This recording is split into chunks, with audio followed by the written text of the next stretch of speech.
Hello বন্ধুরা, welcome back to the channel, welcome to football দুনিয়া।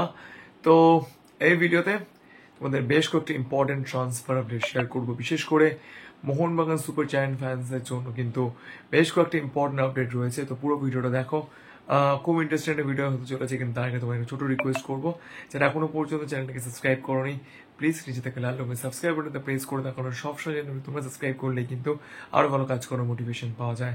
আর অবশ্যই ফুটবল দুনিয়া ফ্যামিলির সকলকে হ্যাপি হোলি এবং শুভ দোল পূর্ণিমার অনেক অনেক শুভেচ্ছা।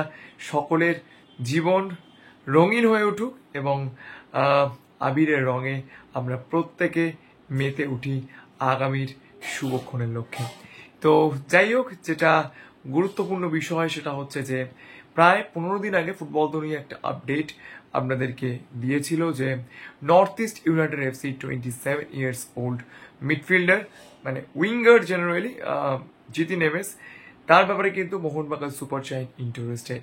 এবং আজকের এই বিষয়টাকে আপনাদেরকে কনফার্ম করছি, মোহনবাগান সুপার জায়ান্ট কিন্তু হেভিলি ইন্টারেস্টেড ফর জিতি নেমেস।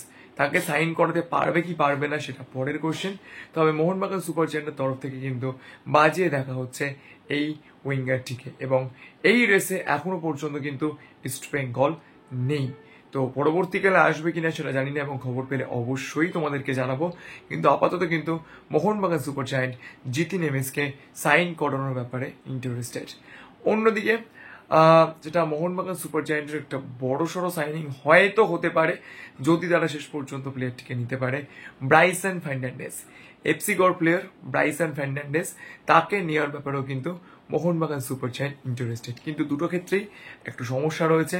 জিতিন এমএসের সঙ্গে কন্ট্রাক্ট 2025-এ শেষ হয়ে গেলেও কিন্তু তার কন্ট্রাক্টে 1 ইয়ারের এক্সটেনশনের একটা অপশন রয়েছে। সেটা যদি জিতিন এমএস ট্রিগার করেন তাহলে অবশ্যই মোহনবাগান সুপার জায়ান্টের পক্ষে নেওয়াটা একটু ডিফিকাল্ট হবে। অন্যদিকে ব্রাইসন ফার্নান্ডেজকে কিন্তু এফসি গোয়া যেন তেন প্রকারে রাখার চেষ্টা করছে।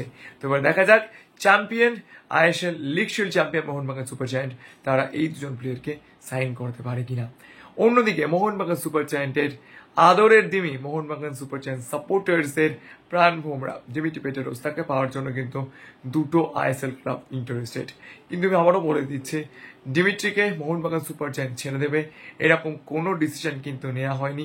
সবটাই কিন্তু কোচ হোসে ফ্রান্সিসকো মলিনার ডিসিশনের উপর ডিপেন্ড করছে। কিন্তু যেহেতু ডিমিট্রির সঙ্গে মোহনবাগানের কোনো চুক্তি রয়েছে, যদি কোনো ক্লাব নিতে চায় তাহলে শুধুমাত্র ডিমিট্রির স্যালারিটা পে করলেই হবে না, তার সঙ্গে সঙ্গে কিন্তু তার জন্য একটা মোটা অঙ্কের ট্রান্সফার ফিও মোহনবাগান সুপার জায়ান্টকে দিতে হবে। সেটা কোন ক্লাব কতটা করতে পারবে সেটা নিয়ে কিন্তু যথেষ্ট ডাউট রয়েছে। তো বলা যায় দিমিত্রি পেট্রাটোসের মোহনবাগান সুপার জায়ান্ট ছাড়া আমার মনে হয় খুবই একটা কঠিন এবং মানে ইটস কোয়াইট ইম্পসিবল ম্যাটার। তবে ট্রান্সফার মার্কেটে যখন তখন যা ইচ্ছে হতে পারে, তবে আপাতত কিন্তু সেরকম কোনো পসিবিলিটি দেখা যাচ্ছে না।